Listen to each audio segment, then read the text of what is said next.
Malheureusement, les décisions de type politique, disons ça entre guillemets, de la Cour suprême se sont multipliées au cours des dernières années. Bonjour et shalom, Richard Darmon au micro du studio Kalita pour notre magazine hebdomadaire Israël au cœur du Moyen-Orient, avec comme invité aujourd'hui Léon Rosenbaum, avocat au barreau de Jérusalem. Shalom et bonjour Léon. Bonjour. Eh bien, dans un arrêt rendu le 9 juin dernier, la Cour suprême israélienne a subitement annulé, avec un vote de 8 juges pour et un seul contre, la loi de 2007 qui avait été votée par la Knesset en 2007 sur les localités juives de Judée-Samarie, qu'on appelle le Chok Esdarim, qui avait légalisé environ 4000 constructions et logements juifs sur des terres contestées par les Palestiniens. Alors Léon, que pensez-vous du timing pour le moins subi de cette décision qui intervient en plein débat national sur l'avenir de la Judée-Samarie? Or, malheureusement, il est à craindre que ce choix de rendre une pareille décision en un moment pareil est, disons, largement manipulatoire.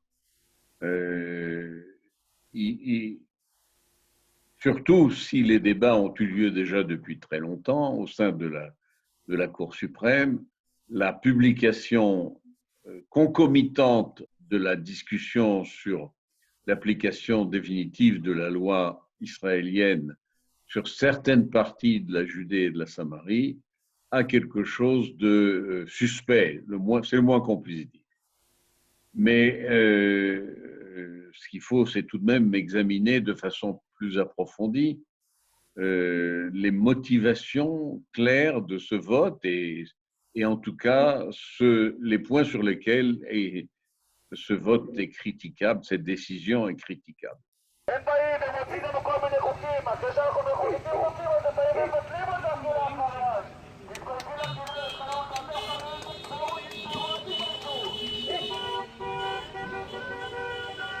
Ce moment précis, comme vous l'avez dit, comme je le suggérais, qui est celui du débat national sur l'avenir de la Judée-Samarie, euh, et les attendus de cet arrêt publié maintenant ne constituent-ils pas ensemble une immixtion flagrante du pouvoir judiciaire et de son instance la plus élevée, la Cour suprême, dans le débat politique sur l'extension de la souveraineté donc israélienne en Judée-Samarie, dont les modalités sont encore discutées par le pouvoir exécutif, le gouvernement donc, et par le pouvoir législatif, la Knesset. On est en pleine guerre des trois pouvoirs. On est bien entendu dans un de ces épisodes qui n'est pas le premier, il faut insister. C'est un processus qui est déjà ancien, qui a démarré il y a déjà plus d'une vingtaine d'années, alors que le juge Barak, Aaron Barak, était le président de la Cour suprême et qui a radicalement modifié l'ordre juridique israélien, en particulier en attribuant à la Cour suprême la capacité de vérifier la constitutionnalité des lois. Or, disons que cette attribution de compétences est tout à fait exorbitante. Aucune autre démocratie n'a jamais procédé de la sorte. Il a toujours fallu qu'une modification de type constitutionnel fasse l'objet d'abord un vaste débat dans l'opinion et ensuite d'un vote du Parlement et en général et au minimum à une majorité qualifiée. Or là, il s'agit purement et simplement, il s'est étagé il y a une vingtaine d'années, d'une décision de la Cour suprême, une jurisprudence de la Cour qui s'est attribuée à elle-même la capacité de vérifier la constitutionnalité des lois, capacité qu'elle n'avait pas jusque-là. Et donc, il s'agit là d'une application de ce principe qui a été reconnu seulement sur une base de jurisprudentielle et qui est tout à fait contestable et que de nombreux juristes contestent. Alors justement, Léon, est-ce que la situation n'est-elle pas d'autant plus aiguë que, mis à part la constitutionnalité des lois en tant que telles, dont on pourrait penser que même si la Cour n'est pas un conseil constitutionnel, elle n'en a pas les attributions, du moins elle s'arroge le fait de mettre son nez, si j'ose dire, dans la constitutionnalité des lois, mais la chose n'est-elle pas plus grave parce que depuis 20 ans, et avec cette politique d'interventionnisme juridique prôné par le juge Barak et qui a été ensuite plus ou moins continué par ses successeurs. Et on a vu la Cour intervenir pas seulement dans le problème de constitutionnalité des lois, mais aussi dans des décisions, dans des arrêts ou des décisions pragmatiques du pouvoir exécutif. Par exemple, le tracé de la barrière de sécurité, des décisions de Tsahal. Et ce ne sont pas seulement des des lois qui sont examinées, ce sont toutes les décisions de l'exécutif et aussi donc aussi du législatif. Oui, malheureusement, les décisions de type politique, disons ça entre guillemets, de la Cour suprême se sont multipliées au cours des dernières années et dans de nombreux domaines, et ce sont parfois, le plus souvent d'ailleurs, des décisions contestables. Par exemple, prétendre que il est déraisonnable pour un village juif en Israël d'obliger les personnes qui veulent s'installer dans ce village à passer une commission d'accueil, une commission. Ça, c'est déraisonnable. Mais par contre, un village bédouin en Israël a parfaitement le droit, d'après la Cour suprême, ça c'est raisonnable. Ça veut dire un village arabe doit rester un village arabe, il ne peut pas y avoir de juifs, mais un village juif ne peut pas empêcher un arabe de s'y installer. Alors, il s'agit là d'une approche qui est totalement contestable. Mais ça n'est qu'un titre d'exemple. De même, on a interdit la liste Otzma Yehudit de se présenter aux dernières élections, mais par contre, on a permis à une liste anti-israélienne qui incluait des candidats comme Hanin Zouabi, dont on sait qu'elle a participé à une des manifestations terroristes turques, n'est-ce pas? Madame Hanin Zouabi, qui a participé à une régate, si j'ose dire, qui était une manifestation anti-israélienne pour, je cite, tenter de braver le blocus de la bande de Gaza et qui a été jugé parfaitement digne d'être élu et d'ailleurs qui a été élu dans une liste dont le programme est manifestement anti-israélien. Par conséquent, on ne peut pas dire que la majorité des juges de la Cour suprême manifeste une objectivité absolue.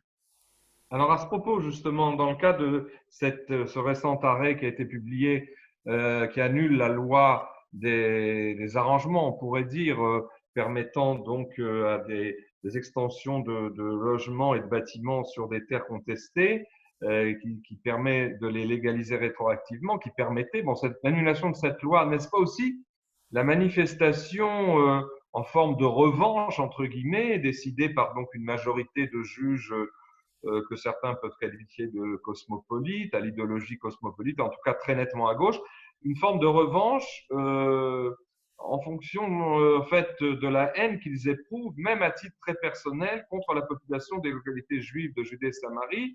Ce n'est pas je dirais, une assertion gratuite que j'avance, mais de nombreux arrêts ont montré à plusieurs reprises dans des domaines différents que oui, il y avait une inimitié flagrante au niveau idéologique et au niveau du chemin de vie, si je puis dire, comme on dit en hébreu, entre ce que pensent et ce que vivent les juges et ce que et d'autres secteurs de la population israélienne. Je crois qu'il faut être plus prudent par rapport à cette assertion. Euh, il n'y a pas de doute qu'il existe des idéologies diverses en Israël, et l'une d'entre elles, c'est précisément celle que nous, personnellement, j'ai dénoncée pendant très longtemps, qui est finalement l'alignement d'une minorité d'Israéliens sur l'idéologie européenne, l'idéologie laïque qui en fait qui est celle de société chrétienne laïcisée et qui est Occidentale.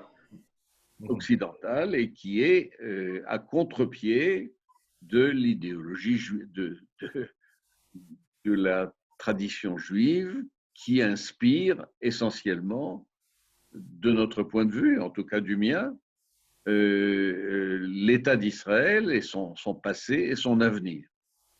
Et, mais il ne faut pas systématiser. D'abord, il y a des nuances entre les juges. Il n'y a pas de doute que cette décision qui s'appuie sur la loi fondamentale Chok Kvod Adam Vecheruto, c'est-à-dire la loi sur la liberté humaine, sur les libertés publiques en fait. Si on traduisait ça en français, on dirait la loi sur les libertés publiques. Sur l'honneur de l'homme et sa liberté, ça veut dire la loi sur les libertés publiques. Alors, cette loi, tout est question finalement d'interprétation. Parce que la première chose que dit la Cour suprême dans le point de presse qu'elle a rendu public à propos de l'article de la décision dont nous parlons, la première chose qu'elle dit, c'est que les citoyens arabes de Judée-Samarie sont des citoyens protégés, au sens d'un territoire qui a fait l'objet d'une saisie militaire. Une occupation militaire belligérante. Il ne parle pas vraiment d'occupation, il parle de saisie, d'une saisie tfissa lochamtit. C'est même pas militaire, c'est à l'occasion d'opérations militaires. Or, à mon avis, cela relève d'une profonde erreur influencée par l'idéologie. C'est-à-dire qu'elle s'est faire fi totalement de l'histoire antérieure à 1967, comme si il n'y avait pas eu de traité de San Remo qui a attribué au peuple juif toute la Palestine. Et par conséquent, entre autres, le territoire de Judée-Samarie, qui est la racine même historique du peuple juif. Et par conséquent, faire comme si cette histoire-là n'existait pas, c'est finalement adopter l'approche arabe et l'approche européenne du problème. Et ceci, du point de vue de la juridiction suprême de l'État d'Israël, qui est l'État juif souverain, me paraît être une incongruité absolue. Et bien entendu, cela entraîne des conséquences au niveau du jugement par rapport à la loi. Parce que si au départ vous dites que la population arabe est la population légitime qui est occupée, l'interprétation ensuite de la loi en découle de manière presque automatique. Et alors, heureusement, nous avons l'opinion minoritaire du juge Solberg qui rappelle, même modestement, mais qui rappelle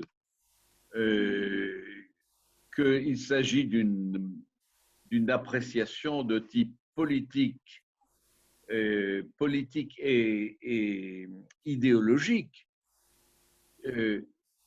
où sommes-nous? Quel est notre véritable rapport au territoire de Judée et de Samarie en tant qu'État juif?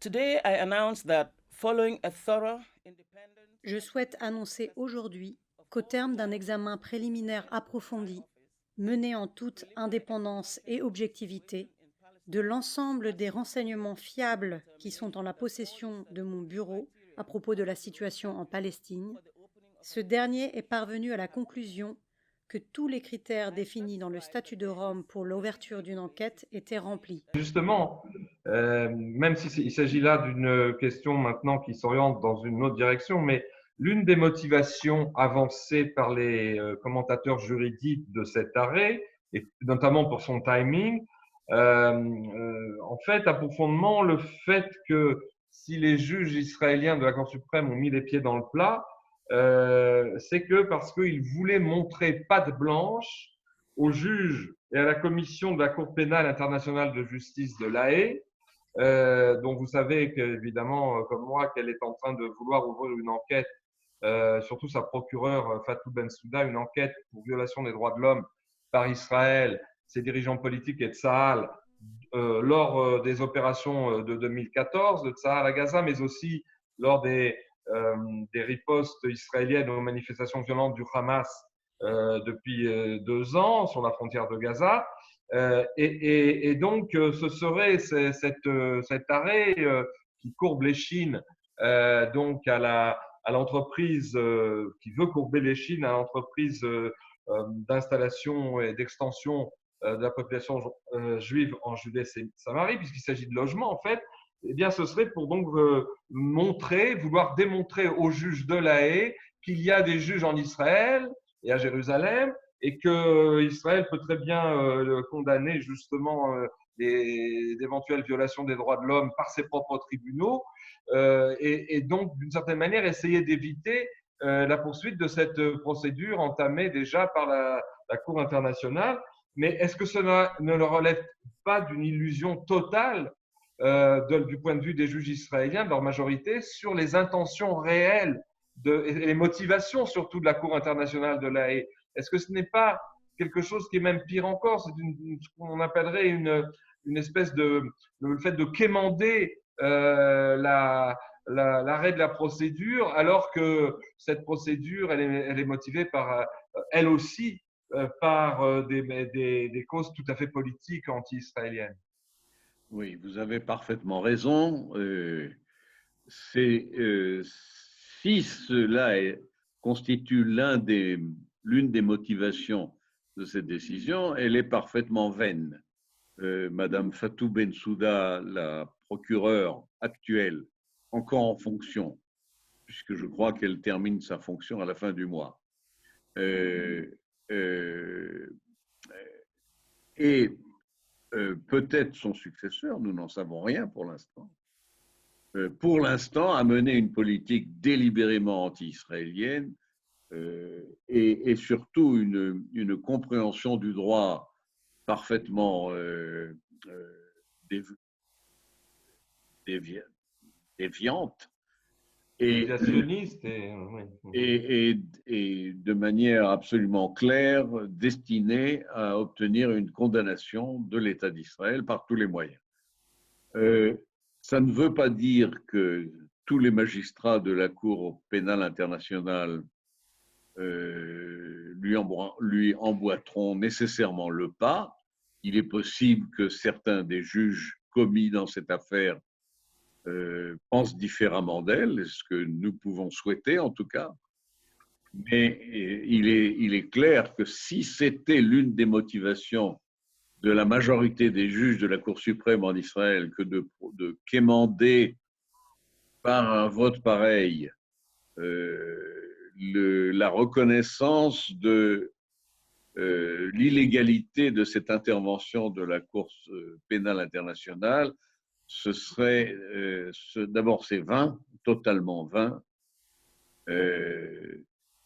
et d'autre part c'est un acte de soumission inacceptable pour des juristes qui regardent le droit dans sa totalité, y compris les règles réelles du droit international public. We cannot, we will not stand by as our people are threatened by a kangaroo court.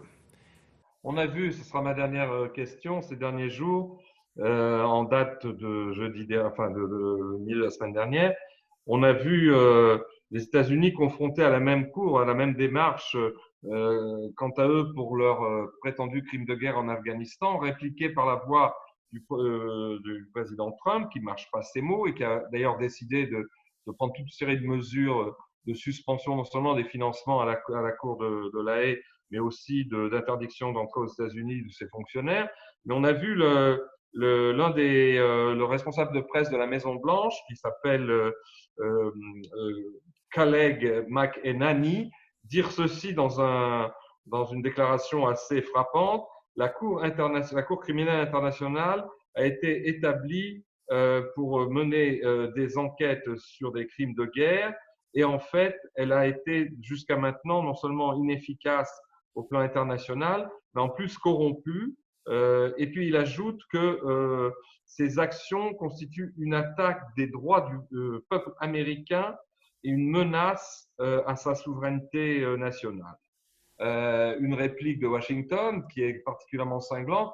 À Jérusalem, le Premier ministre Netanyahou a plusieurs fois répliqué contre ces intentions malfaisantes et politiquement orientées de la Cour, mais on a l'impression que les États-Unis ont plus de moyens pour réagir. Ben, il y a une différence de taille entre les États-Unis d'Amérique et l'État d'Israël, une différence de richesse, une différence de population. L'État d'Israël, dans ce cas-là, fait bien de rester plus modeste que les États-Unis d'Amérique. Mais je pense que M. Netanyahou, en tant que Premier ministre de l'État d'Israël, a pris des positions très claires dans ce domaine, il me semble. Il n'a pas besoin de provoquer davantage que de dire qu'il s'agit d'un dévoiement de la Cour, un dévoiement de sa vocation. Je crois qu'il l'a dit. Mais je pense aussi que certains juristes à travers le monde ont pris bien conscience que ce dévoiement de la vocation de la Cour ruine ses bases morales. Et donc, c'est un acte de suicide de la part de Mme Fatou Bensouda, de suicide de l'institution elle-même, parce qu'elle va perdre toute crédibilité aux yeux des gens sérieux, à force de tirer trop sur la corde, parce qu'elle a des sympathies particulières et des antipathies particulières. Il me semble que les juristes sérieux à travers le monde, et il y en a, tout simplement ne prendront plus au sérieux ni les déclarations, ni les tentatives, ni les procédures en cours devant la Cour pénale internationale. D'autant, vous le disiez, que Mme Bensouda va quitter son poste dans quelques semaines à peine. En tout cas, merci Laurent Rosenbaum pour ces analyses. Merci de nous avoir consacré du temps. Bonne semaine à nos auditeurs et à bientôt. Merci, à bientôt.